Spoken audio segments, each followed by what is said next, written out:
On a cold October morning, almost a decade ago, a field hospital is erected on a football pitch at an army camp near York. This is what military medicine used to look like, but world conflicts have changed.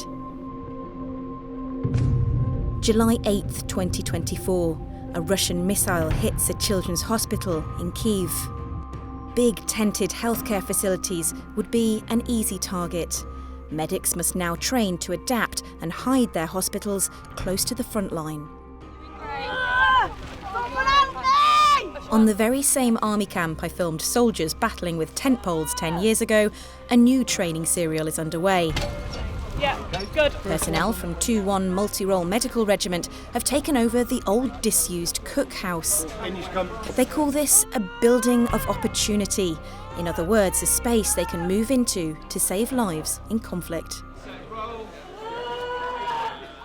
That's the terminology we use for basically when we go to an area we have to set up and we are told use that building there. We don't get a choice, and this is perfect because it's not a building we would necessarily choose to go into, but that's the whole point.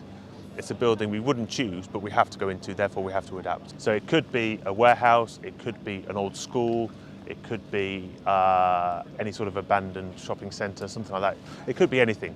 And because it could be anything, we have to adapt going into anything, because the way we lay out here won't be the way we lay out the facility there or there or there. What they've built inside the old cookhouse is one of the Army's largest deployable hospitals. They can go anywhere in the world and set up a healthcare facility like this within 30 days. So we're currently in ED, the emergency department, and this is where our patients initially come from front of house. So we currently have 3 patients in here. They will be assessed in here, and then they'll decide where they're going to go through to the next locations throughout the hospital, depending on what treatment they need. Every bit of the old building has been utilised to create the various parts of the hospital: surgery, intensive care, various wards, and medics have had to adapt to make things work. This old fridge has become storage for crutches.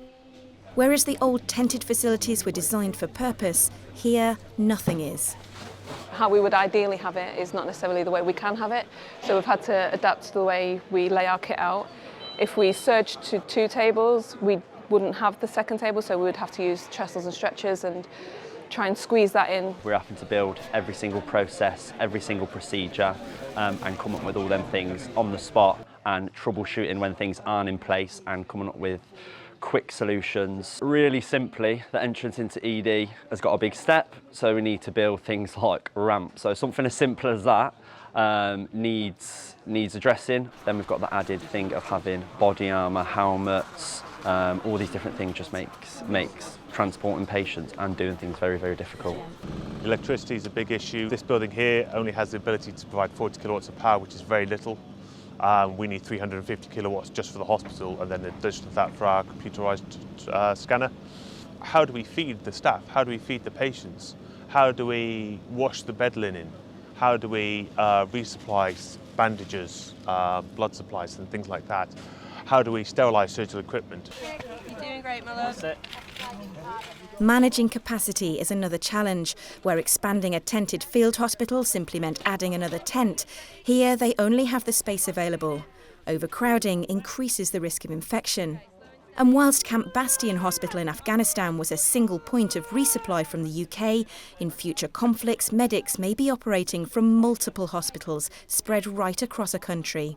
For me as a commander, it's about having that awareness of what each facility needs, whereas before it's quite easy. The hospital had direct communications to the UK to request a resupply of blood products, medical products. It could have its laundry on site, etc. That can't happen now because I've got multiple hospitals spread across the battle space. So the big thing for me is coordinating the needs and meeting the needs of multiple demanding facilities at the same time and juggling all that. It's not just the shape of hospitals that's changed. Casualty evacuations in current conflicts see medics operating from taxis, minibuses, even mass evacuations using trains. Military medicine is changing, and British forces are learning from their counterparts across the globe. Hannah King, BFBS Forces News in York. Thanks for watching. For more from BFBS Forces News, like and subscribe to our channel.